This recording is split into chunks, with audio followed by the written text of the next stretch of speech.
kasih selalu kami sampaikan adalah bahwa untuk mewujudkan visi Palembang Emas Darussalam, pemerintah Kota Palembang mengharapkan partisipasi dari elemen masyarakat, salah satunya LMPK yang akan bersinergi dengan Pemkot untuk mendukung program pemerintah Kota Palembang.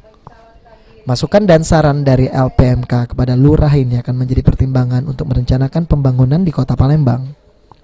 Saat ini pemerintah Kota Palembang terus menggalakkan program gotong royong membersihkan lingkungan dan sungai demi keindahan dan kenyamanan masyarakat.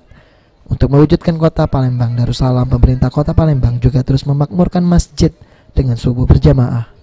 Ketua RT dan RW menjadi ujung tombak dalam mensosialisasikan program-program pemerintah Kota Palembang. Lurah 20 Ilir D1 Padrinaldo mengapresiasi proses demokrasi yang dijalankan dengan pemilihan Ketua RT yang telah dilaksanakan. Ia berharap sinergi dengan pemerintah Kota Palembang akan berjalan seiring untuk mensukseskan visi Palembang Emas Darussalam.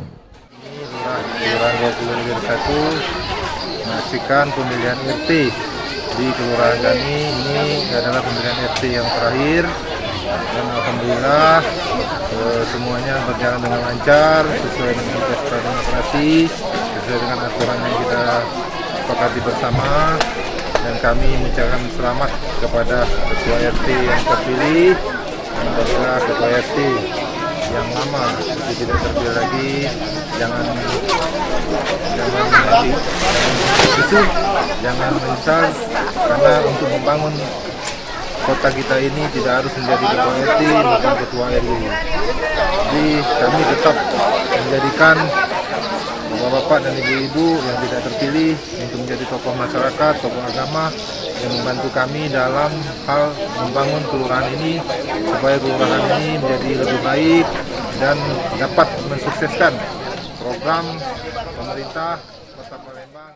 Komitmen untuk bersinergi dan mendukung pemerintah Kota Palembang diungkapkan Ketua LPMK Kelurahan 20 Ilir D1 Didi Jusaidi yang menegaskan LMPK yang dipimpinnya siap untuk bersinergi dan mendukung program-program pemerintah Kota Palembang demi terciptanya Palembang Emas Darussalam.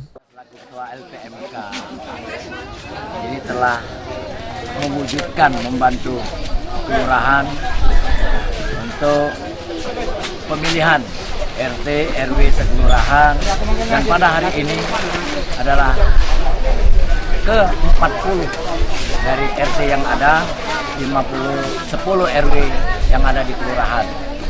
Nah, dengan ini kami dari LPMK menginginkan kesinambungan RT, RW dengan LPMK demi pembangunan untuk kelurahan. Aprianto, PAL TV.